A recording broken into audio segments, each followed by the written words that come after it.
Go home অর্থ হচ্ছে বাড়ি যাও, এটা দ্বারা আদেশ বলতেছে।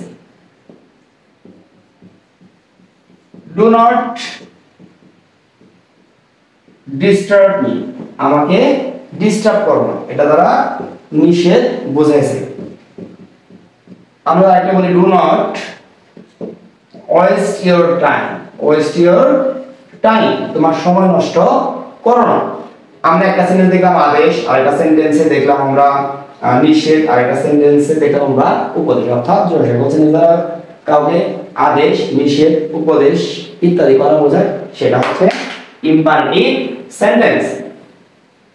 আমরা নরমালি লক্ষ্য করব এই সকল সেন্টেন্সে কখনো সাবজেক্ট থাকে না, এই সকল সেন্টেন্সে কোনো সাবজেক্ট থাকে না। আমরা লক্ষ্য করে দেখতে পাবো এই সেন্টেন্সগুলো নরমালি ভার্ব দ্বারা শুরু হয়। কি দ্বারা শুরু হয়? ভার্ব দ্বারা শুরু হয়। এখানে গো একটা ভার্ব, এখানে ডু নট একটা ভার্ব, অতএব এই সেন্টেন্সগুলো ভার্ব দ্বারা শুরু হয় অথবা লেট দ্বারা শুরু হয়। লেট হিম গো, লেট হিম গো। আমরা লক্ষ্য করতেছি যে এই সেন্টেন্সগুলো নরমালি ভার্ব দ্বারা শুরু হতে পারে অথবা লেট দ্বারা শুরু হতে পারে এবং সেন্টেন্সগুলো শেষ হবে ফুল স্টপ দ্বারা। অর্থাৎ যে সকল সেন্টেন্স ভার্ব দ্বারা শুরু হবে অথবা লেট দ্বারা শুরু হবে এই সেন্টেন্সগুলো আমরা ইম্পারেটিভ সেন্টেন্স হিসেবে চিনে নেব। যেহেতু আমরা ইম্পারেটিভ সেন্টেন্সের সংজ্ঞা জানি, অতএব আমরা কোন সেন্টেন্সকে, সেন্টেন্সের সাবজেক্ট এবং ভার্ব সেন্টেন্সের শুরু হয়েছে কিভাবে এর উপর ডিপেন্ড করে এই সেন্টেন্সগুলো আমরা চিন্তা করব। কারণ এই সকল সেন্টেন্সের সহজভাবে চেনার উপায় হচ্ছে সেন্টেন্সগুলো ভার্ব দ্বারা শুরু হবে অথবা লেট দ্বারা শুরু হবে। অর্থাৎ কোন সেন্টেন্স লেট অথবা ভার্ব দ্বারা শুরু হলে আমরা বুঝে নিব এটা একটা ইম্পারেটিভ সেন্টেন্স। আর সংজ্ঞার ক্ষেত্রে আমরা দেখব যে সকল সেন্টেন্স দ্বারা আদেশ, নিষেধ এবং উপদেশ বোঝায় সেগুলা হচ্ছে ইম্পারেটিভ সেন্টেন্স। এখন আমরা যাব অপটেটিভ সেন্টেন্স। অপটেটিভ সেন্টেন্স আশীর্বাদসূচক বাক্য, অর্থাৎ যে সকল সেন্টেন্স দ্বারা প্রার্থনা করা বা আশীর্বাদ করা বোঝায় সেগুলো হচ্ছে অপটেটিভ সেন্টেন্স। কি করা বোঝাবে?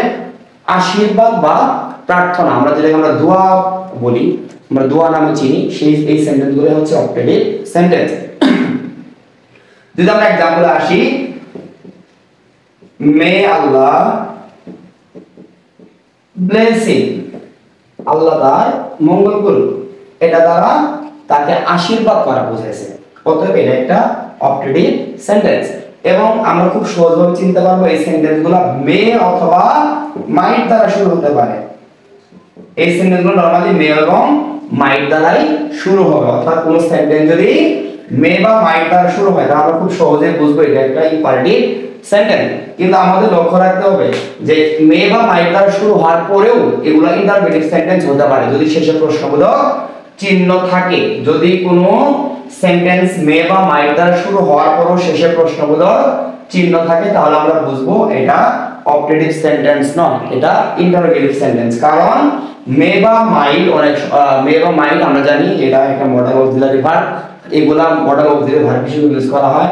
যখন ইন্টারোগেটিভ সেন্টেন্সে আমরা মে বা মাইট কে ইউজ করব শেষে প্রশ্নবোধক চিহ্ন দিব তখন আমরা বুঝবো এটা মডেল অক্সিলারি হিসেবে ব্যবহার করা হয়েছে।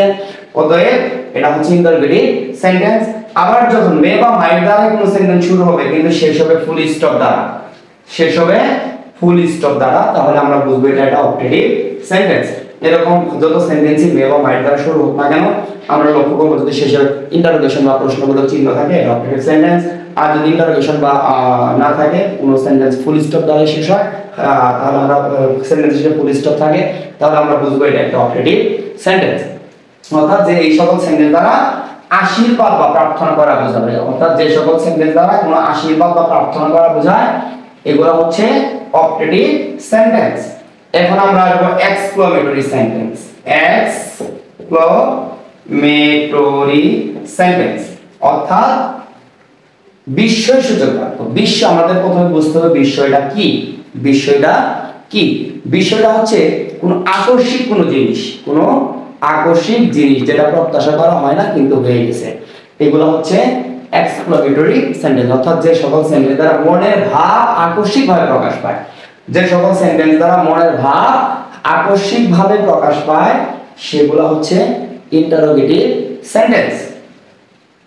এক্সক্লেমেটরি সেন্টেন্স, সরি, যে সকল সেন্টেন্স দ্বারা মনের ভাব আকস্মিকভাবে প্রকাশ পায় সেগুলো হচ্ছে এক্সক্লেমেটরি সেন্টেন্স। যেমন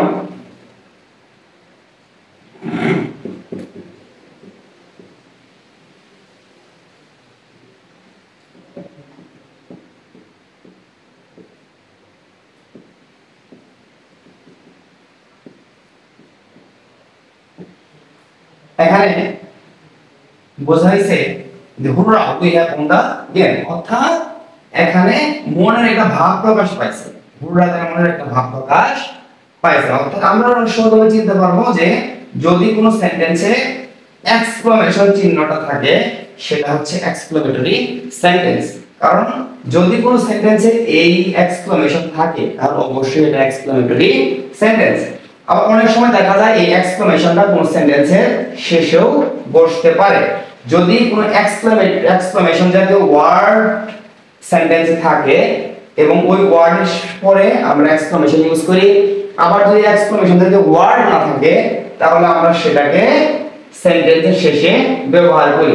যেমন আমরা এর দ্বারা বোঝাইছে আনন্দ বোঝাইছে, যদি আমরা দুঃখের কোনো কিছু বোঝাই, এলাস আই এম আনডান, হায় আমার কি সর্বনাশ হয়ে গেল। এখানে ওই এলাসটা হচ্ছে এক্সক্লেমেশন জাতীয় ওয়ার্ড, যার জন্য এই ওয়ার্ডের পরে আমরা এক্সক্লেমেশন ইউজ করেছি। যদি এরকম কোনো সেন্টেন্স হতো how dare you are, how dare you are, এখানে কোনো এক্সক্লেমেশন জাতীয় ওয়ার্ড নেই, যার জন্য আমরা এক্সক্লেমেশনটাকে ইউজ করেছি সেন্টেন্সের শেষে। এই এক্সক্লেমেশনটা যেখানেই থাক না কেন যদি কোনো সেন্টেন্সের শেষে বা শুরুতে থাকে তাহলে আমরা বুঝবো এটা একটা এক্সক্লেমেটরি সেন্টেন্স। অর্থাৎ যে সকল সেন্টেন্স দ্বারা মনের সাডেন ফিলিংস আকস্মিক কোনো ভাব প্রকাশ পাবে সেটা হচ্ছে এক্সক্লেমেটরি সেন্টেন্স। আশা করি সেন্টেন্স সম্পর্কে প্রাথমিক ধারণা পেয়েছো। আর আরেকটা বিষয় যেটা না বললে নয়, সেন্টেন্স আবার অর্থ এবং গঠনমূলক ভাবে ভাগ করা হয়েছে। অর্থ অনুসারে সেন্টেন্স হচ্ছে 5 প্রকার, আবার গঠন অনুসারে সেন্টেন্স হচ্ছে 2 প্রকার। আমরা এই ক্লাসটা নিয়ে আবার পরবর্তী সময় আরেকটা ক্লাস তৈরি করব। আশা করি এই ওয়াইবি লার্নিং পেজের সাথেই থাকবে এবং পরবর্তী ক্লাসে আমরা গঠন অনুসারে সেন্টেন্স কত প্রকার এবং এগুলা ডেফিনেশন কি এবং এগুলো আমরা বিস্তারিত আলোচনা করব। আশা রাখি এই পর্যন্ত সাথে থাকবে, সুস্থ থাকবে এবং এই পেজটাকে যত দ্রুত সম্ভব শেয়ার এবং লাইক এবং কমেন্টের মাধ্যমে পেজটাকে ছড়িয়ে দিবে এবং কোনো প্রশ্ন থাকলে আশা করি কমেন্টের মাধ্যমে আমাদের কাছে ছড়িয়ে দিবে। আমরা পরবর্তী লাইভে এই সমস্যার সমাধান নিয়ে আসবো ইনশাআল্লাহ। ওদের সবার সুস্বাস্থ্য কামনা করে আজকের ক্লাস এখানে শেষ করতেছি। আসসালামু আলাইকুম ওয়া রাহমাতুল্লাহি ওয়া বারাকাতুহু।